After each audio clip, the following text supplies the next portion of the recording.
C'est décembre, c'est l'hiver, c'est le calendrier de l'Avent de Clac, le clacandrier. Un jour, un film. Les films se suivent mais ne se ressemblent pas. Aujourd'hui, dans le calendrier de l'Avent de Clac, un film qui n'est pas pour les enfants, mon cher Thierry. Ouais, non, mais, enfin, tu me dis ça, mais, enfin, pas pour les enfants, pas pour les enfants. Arrêtez avec vos intros, là, et ça suffit. Moi, je prépare tout un truc, tu vois. Je vais chercher un dictionnaire franco-coréen, j'écris plein de trucs, je me dis, c'est bon, au niveau phonétique, je vais être bon. Je regarde 3-4 films, quoi, tu vois, histoire de bien. Là, j'ai regardé Sean Must Gone, là, avec son co, c'était affreux, mais au moins, j'étais bon. Et là, pour apprendre quoi? Que notre invité, soi-disant spécialisé, nous fait un film japonais. Super, quoi. Donc, merci Lexine de nous avoir floués. Bonjour, de rien. Hein. Thierry, voilà. L'accueil. J'aurais pu dire je suis Lexine de Kanpai, finalement, et pas de Gonbei aujourd'hui. Voilà. C'est ça. Je triche un peu. Bienvenue Lexine. Merci de votre invitation. Mais merci. C'est vrai que la dernière fois, on s'était vu aussi pour parler d'un film coréen, me semble-t-il, Taxi Driver, qu'on avait vu sur la plateforme icinema.com, me semble-t-il. On n'a pas vraiment parlé, on a surtout pleuré, hein, mais bon, ça, c'était en coulisses. Ah mais ce film, j'en parlais encore l'autre jour avec une collègue, il m'a beaucoup marqué. Enfin, ce film, waouh, une claque. Claque podcast, une claque, voilà. On reste synchro quand même. Chez Claque Podcast, tu prends que des claques, pas toujours, hein, mais bon, on essaie de garder un peu le... Alors aujourd'hui, t'es doublement blagueuse parce que tu es venue avec un film, mais qui est déjà, rien que pour savoir de quel film on va parler, c'est déjà une épreuve en soi. On va parler de Ju-On, oui, mais lequel ? Alors effectivement, Ju-On, c'est une franchise un peu particulière parce que c'est d'abord une série de 2 téléfilms qui sont sortis en 2000 et 2001. Et Takashi Shimizu, quand il a vu que ça fonctionnait, il a sorti un film au cinéma en 2002, qui est sorti au Japon donc en 2003. Et donc ce premier film, qui est un peu une pièce avec plusieurs chapitres, qui suit les téléfilms, mais qu'on peut regarder à part, a eu une suite, Ju-On 2, mais les Américains l'ont repris, ils ont sorti The Grudge avec Sarah Michelle Gellar, et The Grudge 2, et je crois même un 3e.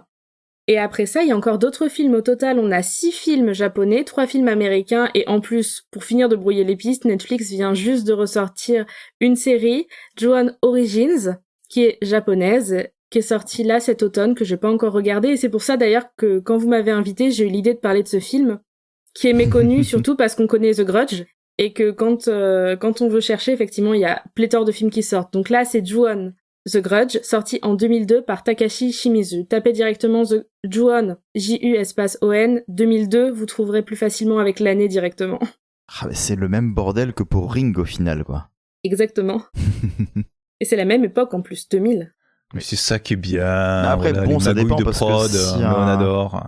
Bah, ça dépend parce que alors, pour Ju-On, je ne connais pas et je connais même pas de Grudge, mais pour parler de Ring, si tu cherches la bonne version et que tu te retrouves devant Sadako 2019 ou les remakes pourris américains par Verbinski, là, tu vas te dire que c'est pas une saga terrible, alors que si, en fait.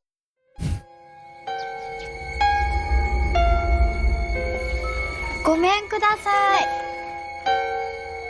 福祉センターから来たものですが。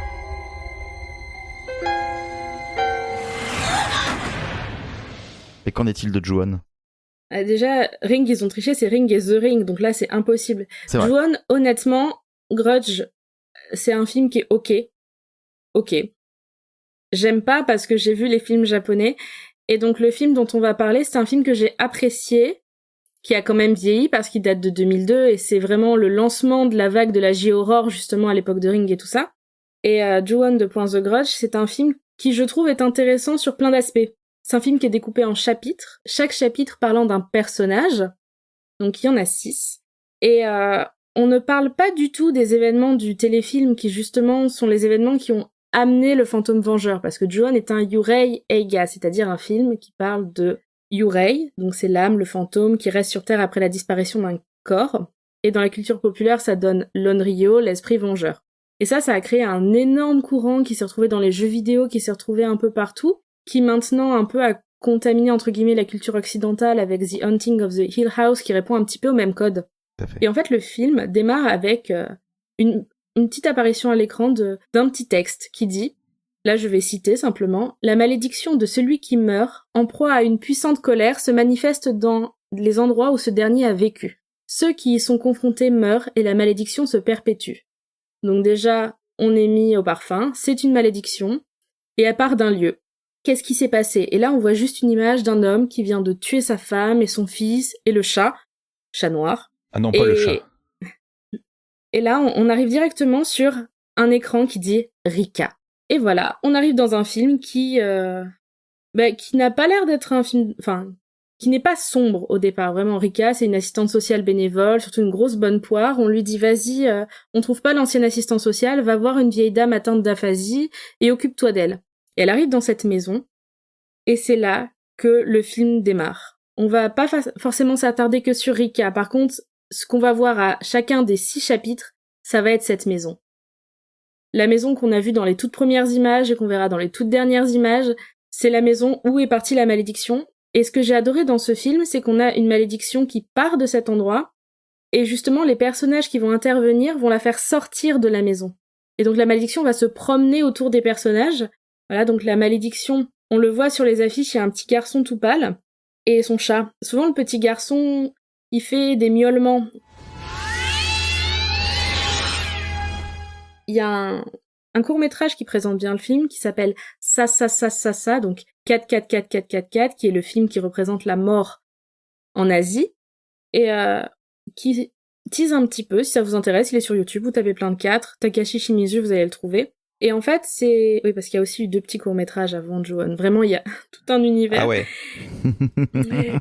Et vraiment, on se retrouve avec cette malédiction qui se promène autour des personnages, mais qui revient toujours à la maison. Voilà, je vais pas spoiler en disant ce qui leur arrive. Et moi, ce que j'adore, c'est que c'est des codes très suggérés, en fait. On est sur des codes précis qui ont été repris dans The Haunting of the Hill House, par exemple. On devine des choses dans l'écran, on voit des choses apparaître. Il y a des choses qui se passent qui, sur le moment, sont pas forcément flippantes. Et c'est une fois qu'on a éteint la télé que ça peut nous revenir en tête. Littéralement, la télé qui se rallume à la Ring un petit peu. Voilà, ça peut être quelque chose qui, au moment où on éteint la télé, on se fait la réflexion, en fait. Et ça se passe toujours sur des objets du quotidien, sur des interactions du quotidien, sur un vieillard qui regarde, mais qui fait des grimaces, mais on sait pas à qui, sur un reflet dans le miroir qui est pas le bon, etc. Et c'est toujours des choses, c'est pas un slasher. On n'a pas un bain de sang, etc. Voilà, donc le danger, il est pas humain, mais il sonne quand même à la porte. C'est vraiment ça que j'ai vraiment apprécié dans ce film et dans cette série de films, et qui m'avait vraiment permis d'appréhender les codes de l'horreur, un petit peu la J-horror, et qu'après les Coréens ont repris sur des films comme Shutter, Tale of Two Sisters, etc. Je vais juste en profiter pour pointer le seul très gros défaut du film, c'est que les fantômes ressemblent à des membres du groupe Kiss en cavale. C'est le seul truc qui a vraiment beaucoup vieilli dans le film. Ça m'a... Voilà. Et c'est peut-être une reprise tout simplement et un hommage au film Kiss contre les fantômes. Ah, peut-être, oui. Qu'on a tous oublié, sauf peut-être, du coup, Takashi Shimizu. Est-ce que ça fait peur? Alors, ça dépendra des personnes. Ça dépend un petit peu... Moi, à l'époque, ça m'avait fait peur. Là, maintenant, je l'ai revu avec quelqu'un qui était pas dans le film, donc ça m'a fait moins peur. Mais moi, c'est souvent quand j'éteins la télé que ce genre de films me font peur. Voilà, c'est... En fait, ce qui arrive aux personnages... C'est des choses qui nous arrivent au quotidien, sauf que nous, ça nous arrive pas forcément avec des fantômes. C'est des personnages qui passent devant un miroir, et le reflet, c'est quelqu'un d'autre. C'est quelqu'un qui sonne à la porte, et quand on ouvre la porte, il y a personne. Ce sont des choses qui, sur le moment, peuvent faire peur ou pas, selon la sensibilité de la personne. Ça reste quand même toujours très suggéré, l'horreur asiatique. Mais c'est peut-être après. Comme si vous avez vu Ring, voilà, quand le personnage sort de la télé, ça nous terrifie ou pas, mais quand on va éteindre sa télé, on a ce petit moment où on se dit, ça va pas se rallumer. Voilà, c'est toujours...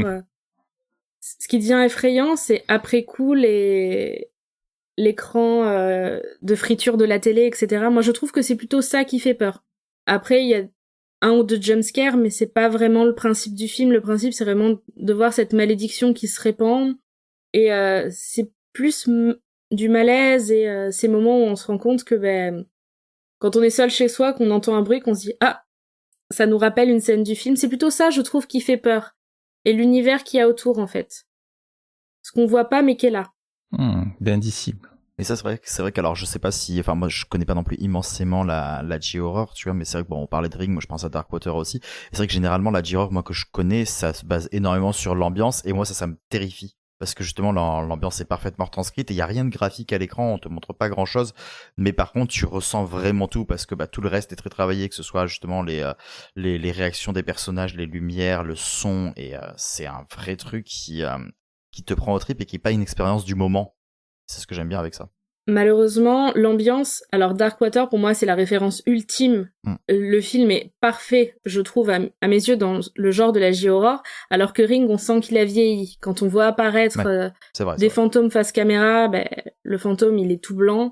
Quand on voit des éléments un petit peu, justement, fantastiques, ça vieillit le film, en fait, et ça sort un petit peu du film. Alors que le moment où un personnage va sonner à la porte, qu'on ouvre, il y a personne, on va se dire, oh là là, ce qui va être effrayant un petit peu, ça va être les bruits. Il y a des bruits très gutturaux dans le film, les moments où l'enfant il miaule au lieu de parler, etc. C'est les moments un petit peu, j'ai que le mot anglais, un peu creepy, un peu bizarre, qui rendent le film, voilà, un peu dans une ambiance malaisante et pesante. Malgré tout, ouais, il a plus vieilli que dans Darkwater, malheureusement. Bien, donc si vous voulez vous faire peur un peu, voilà, avant Noël, un peu d'Halloween. On reste un peu dans cette ambiance-là.